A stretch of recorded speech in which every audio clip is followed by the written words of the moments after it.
Welcome to Geared to Live, a weekly TV show aimed at helping people choose life in the midst of challenges. I am Dr. Donovan Thomas, and with me is my wife of 34 years. Hi, I'm Faith Thomas. And together we are founders of Choose Life International. And it is our delight to be co-host of this program, brought to you by Choose Life International and the kindness of MTM TV. Big up MTM. Last week, we issued a happiness challenge. And today, we would like to hear from you. Faith, you remember what that happiness challenge was? Sure. We asked persons to do acts of kindness. And I hope that over the last week, they did it.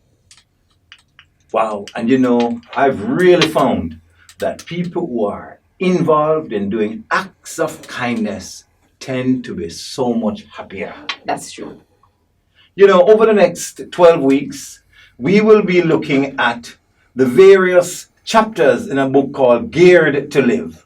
Geared to Live is not just a set of words, but every letter in the words Geared to Live has a meaning. G is for getting past your past. And today's focus will be on getting past your past. Faith, you're the author of that chapter in the book. Yes, I am. So, what does it mean to get past your past? It seems to me, though, before you answer that as we go through life, many of us acquire baggage. Many of us get hurt. Some of us carry hurts and pain from childhood. Some of us carry unforgiveness, and it's like our emotional tank is packed with debris. So instead of functioning on 100% emotional wellness or even 90, 80 or so, some of us are functioning on 40% because we have all these things, anger and hate and unforgiveness and rejection in our emotional tank. Are those some of the things that we want to talk about today? Definitely. You know, Charles Swindoll says life is 10% what happens to you and 90% how you respond. And today we really want to look at how one should respond, because sometimes we respond in an unhealthy way and it only messes us up more. Wow, we want to know how to respond in the appropriate way so that we can be healed. That's right. What do people need to get past? Well, you know, there are a lot of things that people need to get past. People need to get past rejection and abandonment. And sometimes that is a root cause of a lot of people's issues. Then you have neglect, you have different kinds of abuse, you have physical abuse. And, you know, in Jamaica, we used to have a lot of persons get a lot of beaten. And sometimes these beaten lead to abuse. And then we have also verbal and emotional abuse, we have sexual abuse, and we have all kinds of other issues, infidelity, you know, sometimes wrong choices. And in this time of COVID-19, when people are struggling with all kinds of stuff, we get a chance to be introspective. Many of us have more time at hand to think and to act than we usually do. And during this time, we want to encourage people to be very introspective. What are those things that you need to get past? You know, it's good that you said that, because we are introspective because many of us are perhaps alone at home. And if we don't deal with the issues that surface, we could find that we become depressed. You know, we could also have a lot of anger and bitterness and hate and unforgiveness that is just boiling. And this is simply because of the introspection. It is because persons are not as busy as they used to. So we need to look at these things and to not have an unhealthy response, because blocking it out, which is what a lot of persons have done from time to time, block it out or deny that the thing happened instead of facing it. So now that they are perhaps alone at home, they are facing it. And we want to say, you need to face it. But how you face it is very critical. Wow. So some people become negative and bitter and angry, and it is just amazing that people carry things for years and years and years, and it impacts on the way we treat our family members, the way we treat our classmates, the way we treat our business partners when we have those unresolved issues. You How know, do people? one of the things that I find very distressing about how people deal with it in a negative way is that sometimes persons become abusive, you know, because of what they've been through. They now become abusive and they hurt others in the same way than that they have been hurt. Well, and even as we have listened to the news and have heard these anecdotal reflections that people packed together have more challenges. The children are at home, parents are at home. They have much more. They are spending much more time together, and sometimes they're not handling it well. And even in relationships, we come to relationships with baggage, and we treat a party based upon how we've been treated, and sometimes we use other people's fat to fry somebody else. You know that expression, though? I do. I do. What does that mean? Well, it simply means that instead of dealing with the issue at hand, we we can't hurt this person, so we hurt this person instead. And an illustration of that is, the man is at work and his boss shouts at him. He goes home, he shouts at his wife, the wife shouts at the children, and the child goes outside and kick the dog. Yeah. Yeah. All right. So, how do people deal with their pain? That's a very critical question, and that's what we were looking at a while ago. How people deal with the pain in an unhealthy way. But now, what we want to look at is how people deal with the pain in a healthy way. Okay. So, talk to us about that. All right.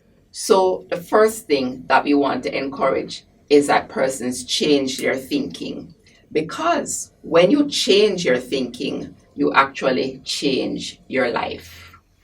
And one of the things that we want to change our thinking about is what God says about who we are. Wow. God says that we are valuable, we are capable, We are forgivable. We are lovable. yes, and that we're born with a purpose. Everybody is born with a purpose and a good purpose. God has a good purpose for every one of us. By the And way, we're that's what we're going to be talking about next week. Establish your purpose. right. And we are made in God's image. And God says that we are not junk, we are valuable. Okay. So, having looked at, the changing our thinking and changing our thoughts about who God says we are, we also need to change our thoughts about what we think about who God is. Because the Bible does say who God is, that God is loving, that God has a plan for our lives, that God is wise and caring. He's just too. But guess what? He is forgiving when we call on him. And the way we think affects the way we feel, affects the way we behave. Right. So that's number one. What's number two? Number two has to do with facing the truth about what has happened. Facing the truth. Sometimes we hide and we don't call a thing by its name, its right name. I had a young lady one day who called me and said, Dr. Thomas, I told you a lie. And I said, yes, help me understand what happened. She said, I read the book, the chapter, Getting Past Your Past. And I am calling you to tell you that my father is not dead. He just abandoned me. Wow. So we've got to face the truth Yes, and call it by its and right call it name. by name.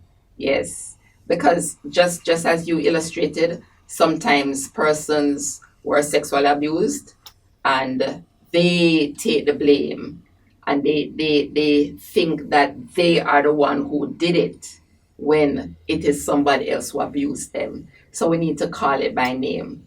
You know, I've also found that there are many people who struggle with blaming themselves because they have been raped. And I've had to say to many people, it was not your fault. You were only 7 or 8 or 9, he was 17 and 19, and he took advantage of your innocence. It was not your fault. That's a very powerful statement that a lot of persons need to hear. So while we face the truth, we need to know that we do not take responsibility for what other people has done, what other persons have done to us. Where we're in error, we deal with it, but don't blame yourself where you have been abused by others. That's right.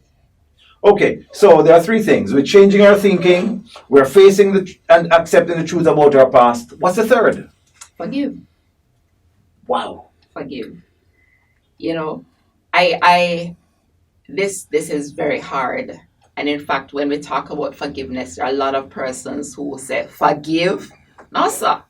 Can I forgive the person who raped me? Can I forgive the person who murdered my mother? Can I forgive, can I really forgive? Can I? Can you? Well, let's talk about what really is forgiveness. Okay. So forgiveness is an act of the will. It is a choice. It is letting go of the baggage, letting go of the hurt, and deciding to move on. Sometimes I hear people say, "Oh, I forgive," but me nah forget. I cannot forget. Is Should we also forgive and forget? Well, guess what? When when you have been seriously hurt by someone, you remember. Suppose something terrible happened to you when you're a child. Let us say that you broke your foot before you're 10 years old. Would you forget? No. In fact, you know what? I have a scar on my hand here. Can you see it? Yes, I see the scar. I remember what happened when I was a child. And I remember how it hurt me so much. But guess what? It does not hurt anymore. Beautiful. You did a great illustration. Yes. And that's the thing, that when you forgive, you no longer experience the hurt as if it just happened. When you don't forgive, it's as if you still have the hurt carrying day after day after day, but you no longer feel the pain. You remember, but you no longer feel the pain. And it is okay to remember. It is okay to remember as long as you are not sitting on it. Right. And it is also okay to remember that on a particular date in history, you chose to forgive. That's right. You chose to let it go. So you can remember, but without the pain. Right. If you have really forgiven. That's right. And forgiveness does not mean that there are no consequences. For example, I use the illustration of somebody killing somebody's mother. If that happens, then the case has to go to court, and the person might end up in prison. And that ought to happen if justice is going to prevail. But that doesn't mean that you cannot forgive the person who did the act. Okay. How about trust? That's a good question too, because forgiveness is not the same as trust. When you forgive somebody, when let me put it this way, when trust has been broken, it takes a while to rebuild. And you can forgive someone, but the trust is still rebuilding. It has not come back to where it was. Sometimes it doesn't even come back there because the person is untrustworthy, but that doesn't mean that you can't forgive them. So if I have somebody at my home and the person steals something, is it possible for me to forgive him uh, Or her. or her and don't trust the person again? Yes, because trust, when it is broken, has to be rebuilt, and sometimes it does take a long time. So what I know would help me is if the person who has proven to be was violated my trust, if that person proves himself or herself to be trustworthy in small things, that over a period of time I grow to be able to trust that person again. Again, right? And that is possible. That is possible. So, what about reconciliation? Does it mean that if I forgive somebody that we have to be friends again? Do we have to be reconciled? Well, again, forgiveness is not the same as reconciliation. It takes one person to forgive. Who is that person? Me. You. You. Me, yes. Yes, one person. However, it takes more than one person to be reconciled. So, reconciliation normally comes in the context of somebody apologizing and saying, I'm sorry. And you decide to accept that apology and to move on. And then that reconciliation can take place. Sometimes persons apologize, but because they have done the thing repeatedly, especially in the context of abuse, they have done the thing repeatedly. The person listens to the apology, but decides that they will not be reconciled. Yeah. So, does somebody have to ask forgiveness for me to forgive the offender? No, you can forgive without somebody asking for forgiveness. In fact, when Jesus was dying on the cross, Jesus, in the midst of being battered and bruised, he said, Father, forgive them, for they know not what they do. And sometimes people don't really understand the terribleness of what they have done when they have abused us. Some people really don't understand what they have really done. To us, yeah. But there are other times when we really have to say, Father, forgive them, even though they know what they have done. Because sometimes people deliberately hurt us. That's true. Unforgiveness destroys the vessel in which it is carried. Yes. Unforgiveness is the weight that prevents us from moving to another level. Unforgiveness just holds us in prison.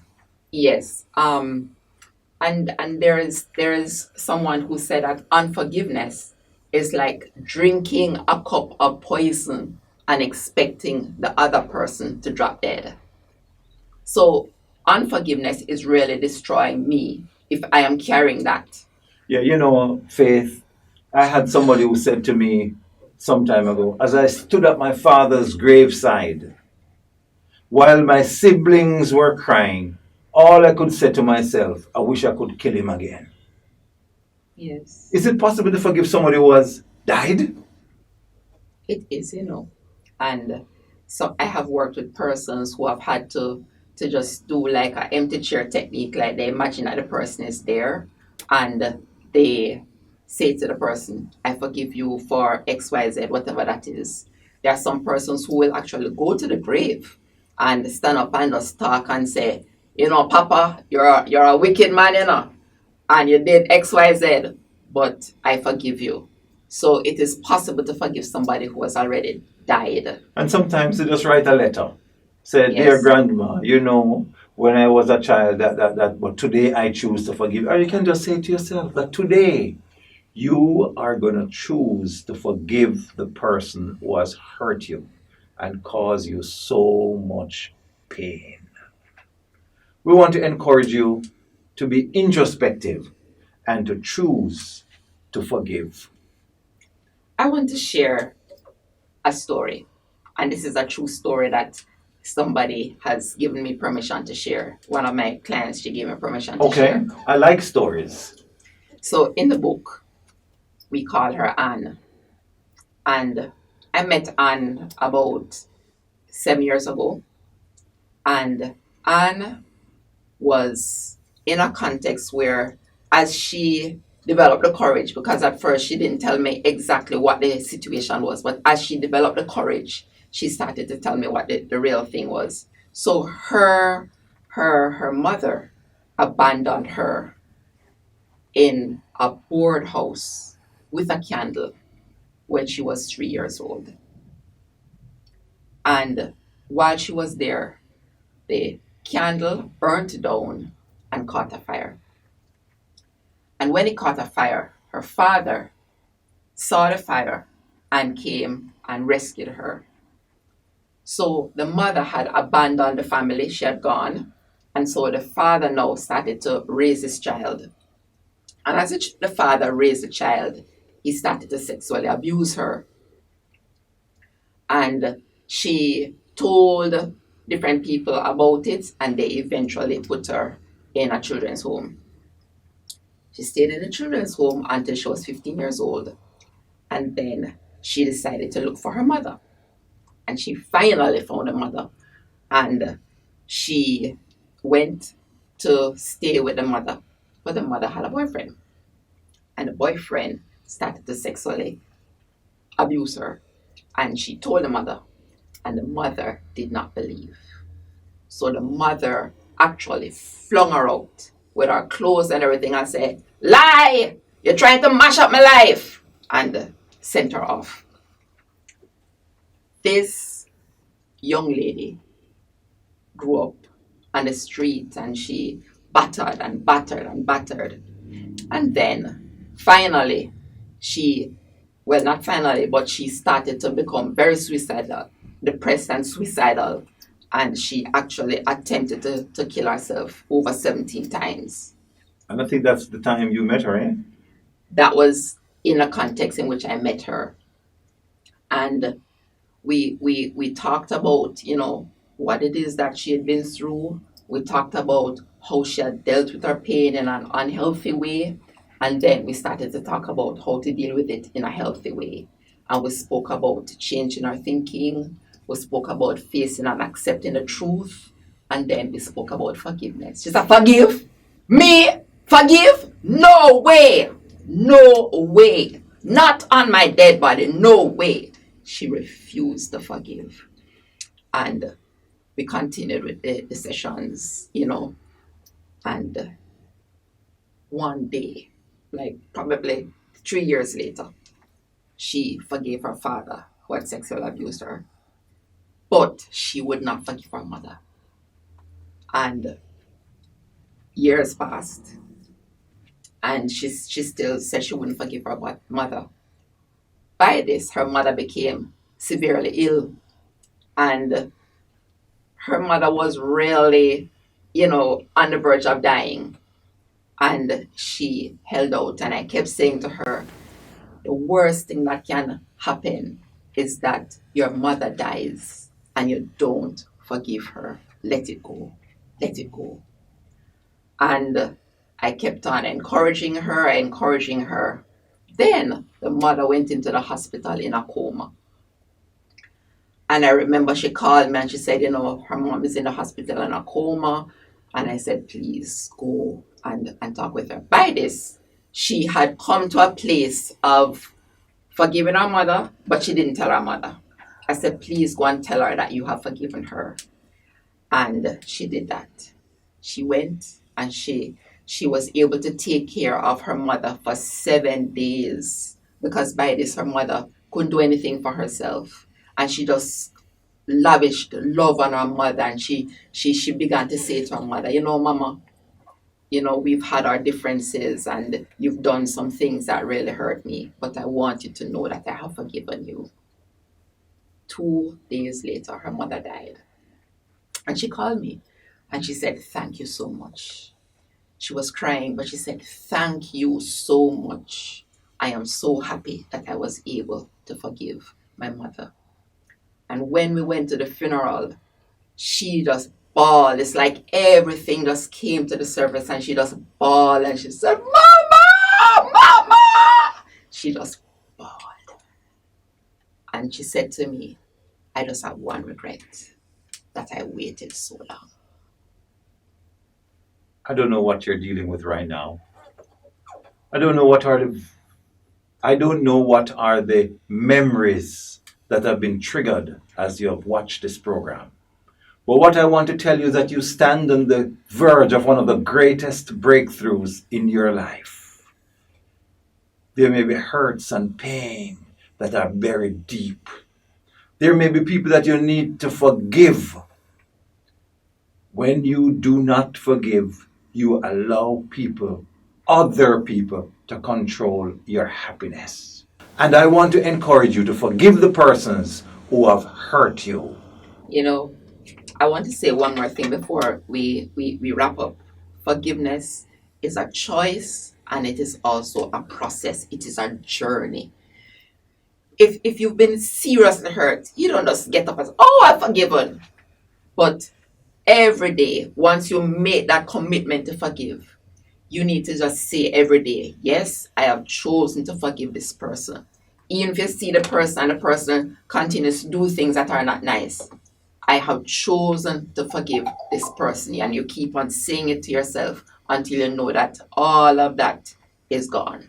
And I want to ask you to join me right now in a prayer as we ask you to release those persons. Ask God's help.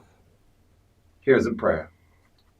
Dear Lord Jesus, today I seek your help. Today I choose to release those persons who have hurt me and caused me pain. Give me the strength, God, to let them go and to walk in freedom. In Jesus' name I pray. I have a $1,000 bill in my hand. If I fold it in two faith, how much is it? 1,000. If I fold it in four, how much is it? 1,000. If I crush it up, how much is it? 1,000. If I throw it on the ground and trample upon it, how much is it? Still $1,000. It has not lost any value. No. Some of you have felt trampled. Some of you have felt crushed.